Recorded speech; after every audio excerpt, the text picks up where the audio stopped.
Today we are going to talk about Apple's new VR headset, the Vision Pro, and whether it's worth buying at its high price point of $3,499. Vision Pro is Apple's newest and only VR headset, poised to revolutionize the VR world, or so Apple claims. We do have one more thing. This is a day that's been years in the making, one that I've really been looking forward to. I believe that augmented reality is a profound technology. Blending digital content with the real world can unlock experiences like nothing we've ever seen. So today, I'm excited to announce an entirely new AR platform with a revolutionary new product. And here it is.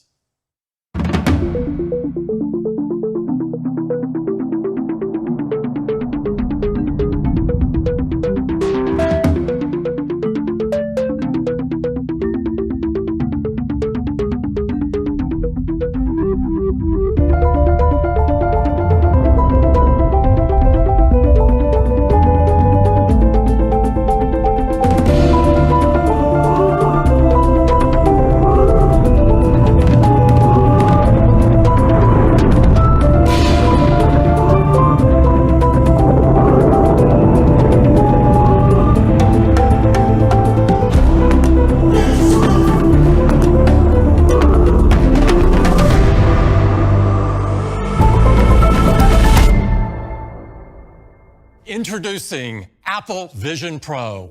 Ever since Apple's Worldwide Developer Conference in 2023, everyone's been talking about the Vision Pro's futuristic design. Its capabilities are mind-blowing, at least according to the reviewers who managed to get their hands on the device because it isn't on store shelves yet. Today, we will try to answer the question, is the Vision Pro the future of humanity, or is it a solution looking for a problem? Will it replace the iPhone, or will it become what the Apple Watch is to the average Apple user? A device that sells over 30 million units per year, but no one actually wants or uses because only the richest people buy it. VR headsets are nothing new. The Oculus Rift popularized VR years ago. While VR hasn't been integrated into everyday life like how the sci-fi films promised, VR has cultivated a niche audience who genuinely enjoy spending time in virtual worlds, just not in Facebook's metaverse. Horizon worlds look boring. At a glance, Apple's headset, the Vision Pro, is extremely expensive.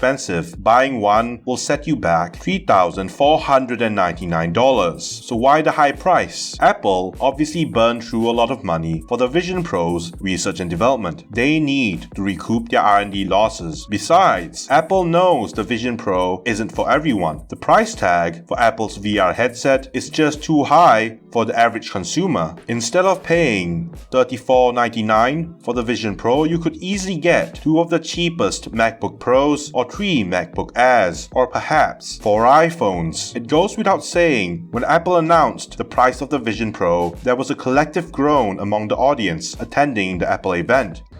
Apple Vision Pro starts at $34.99. It will be available early next year on Apple.com and at Apple retail stores in the US. Apple knew this would happen, and the pricing was deliberately high. Apple's goal this time isn't to get as many people to buy its VR headset, it's to appeal to the early adopters, the deep pockets, who want a new experience and are willing to pay for it. This is to buy time while Apple receives feedback from user experiences to fine-tune the device. It's to join the VR market, so by the time the technology is ripe, when the VR revolution begins, Apple will be there with all the talent and experience necessary to capture the market. As more and more people are buying the Vision Pro, economies of scale will drive the price down. This happened to Tesla cars. Elon Musk sold his first Tesla cars for a very high price, and then eventually, after several years, he was able to lower the prices of his electric cars so more consumers could afford it. Apple's bet won't fully come into fruition until a decade or so down the line. Even knowing all of that, should you buy the Vision Pro? Is the Apple headset really worth the price? Well, you've got two 4K displays, one in each eye, there's eye and hand tracking built into the Vision Pro, it has spatial sound capabilities and more. They even incorporated augmented reality into the VR headset. Users with the Vision Pro on will be able to see their surroundings. All the top-of-the-line tech has been incorporated into the Vision Pro. Apple went further. They knew most VR headsets suffer from a lack of apps, so they're promising hundreds of thousands of apps on day one. Same frameworks available in iPadOS and iOS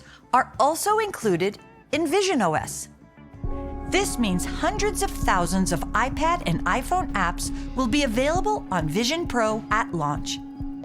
So you can use apps like Adobe Lightroom on a massive screen and easily control these apps with just your eyes and hands.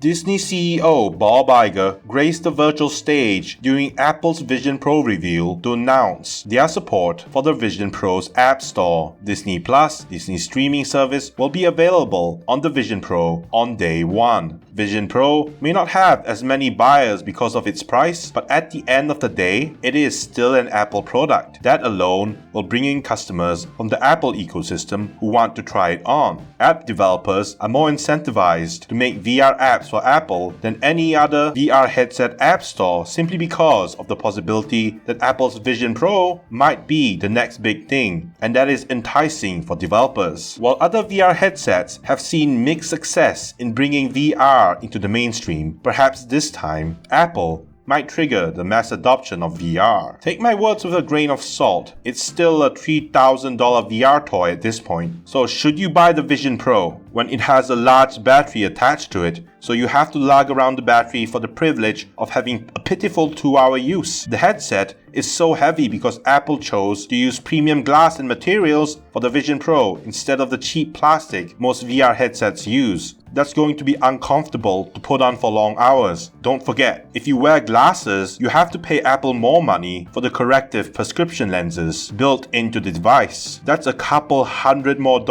you'll have to shell out. So should you buy the Vision Pro? Well, no is the answer I would give to most people. Apple's VR headset's price is an average person's entire monthly salary. The only ones who can buy the Vision Pro without being financially irresponsible are the millionaires across the world who can afford to splurge. They can be the early adopters, bankrolling Apple's foray into the VR market. Then, once the technology and supply chain for Apple's Vision Pro is mature, the price will lower on its own. That's when we buy. Not everyone wants to pay Apple's early adopter tax. There are other VR headsets available in the market right now that you can buy and experience for a fraction of the price, and those VR headsets come with a readily available library of VR apps and games that you can buy and experience right away. Honestly, right now I can't envision a world where I'll be using a Vision Pro instead of my MacBook Air and iPhone, which are devices I've grown accustomed to over the years. To those who are buying the Vision Pro, enjoy yourself. Let's hope Apple doesn't mess up their strategy, otherwise you're going to end up with a very expensive paperweight. And to the others like me who won't buy the Vision Pro, let's look forward to the countless videos of people trying Apple's headset out on YouTube. I, for one, can't wait to watch what the Vision Pro can do while I have my lunch. Mealtime videos are relaxing. It will be another year before the Vision Pro is available for purchase. Apple has announced the Vision Pro will be available in early 2024 next year. No exact date is known. I hope you liked the video. Leave a like if you did and subscribe if you haven't already. It's much appreciated.